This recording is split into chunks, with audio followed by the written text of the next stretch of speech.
All right, welcome back. In this mini lecture, we're going to talk about creating better paragraphs. Okay, once again, this is material that you've learned many times over the years, and it hopefully will just be a review. But let's start off with what is a paragraph. Well, consider a paragraph to be a visual cue that the sentences in the group are devoted to a single thought, idea, or concept. With improper use or lack of use, the reader becomes worn out just reading the material. A paragraph helps the reader to take a mental break between thoughts, and it allows the reader to scan information quickly, knowing that each paragraph is really a separate thought.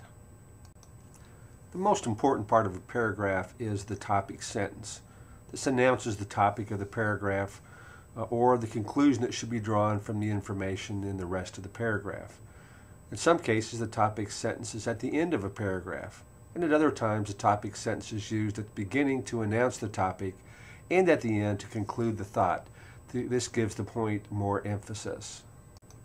Here's a sample topic sentence taken from the IELTS text and shows a topic sentence at the beginning of a paragraph. Many patients with a chronic wound have other diagnoses that require medical attention. Another example at the end of a paragraph. A treatment plan for chronic wounds is not adequate until such problems are assessed and medical care selected for them. So here's two examples of how to use a topic sentence. Topic sentences may be written in the form of a question. For example, are there significant clinical differences among the oral cephalosporins? Or at times you may need or not need a topic sentence. In some cases you may be explaining a very detailed description of a procedure. Breaking that procedure into pieces makes it easier to read and understand. So there are times, not that often, but there are times when you may not need a topic sentence. A little bit about paragraph coherence.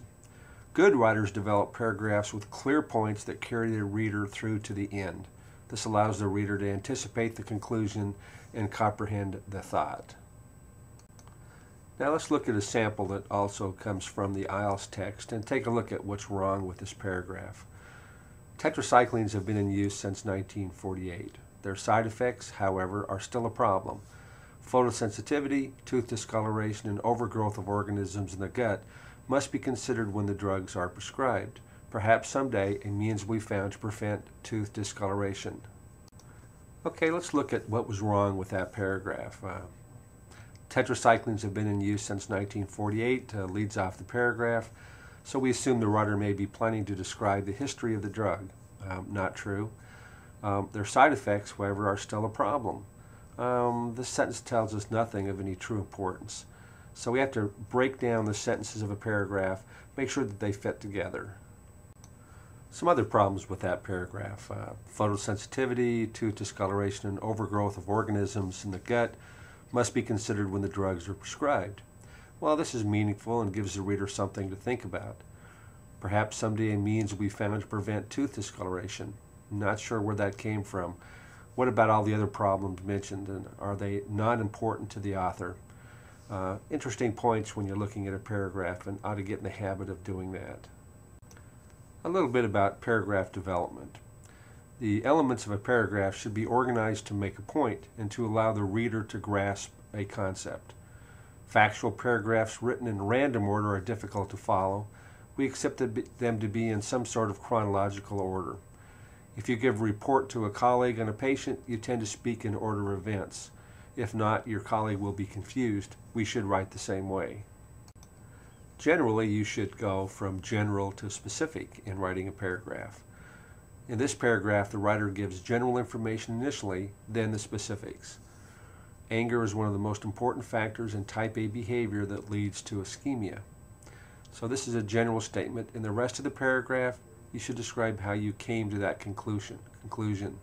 In other words, the specifics. Now, it's true that sentence progression can certainly differ. You got to look at creating the most important points first and the least important points last. If there's a conflict, you got to list that with the solution. You got to have the reasons for and against an argument.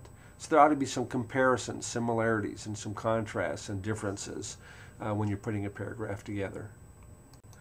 So once you've created a good paragraph, then you start thinking about transition between paragraphs. Think about this as if you were a movie editor. What would it take to keep the storyline going and still give the viewer a break? As a writer, what do I use to tie two ideas together? Think of that as you put a string of paragraphs together. Okay, we're going to wind up this mini lecture in talking about 5 commonly used transitions between paragraphs. The first is a direct transition. This condition is discussed in the following paragraphs. The second transition, leading words, such as a word in the last sentence of a paragraph, is used again in the next paragraph. For instance, a last sentence might say, "It was found that all patients were anemic." The first sentence of the next paragraph would be anemia as a condition of. So you sort of get the point. There's a linkage between those two paragraphs.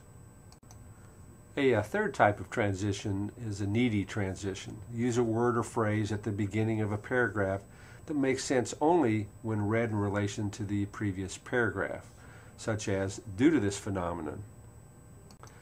The fourth commonly used transition is called the lonely sentence.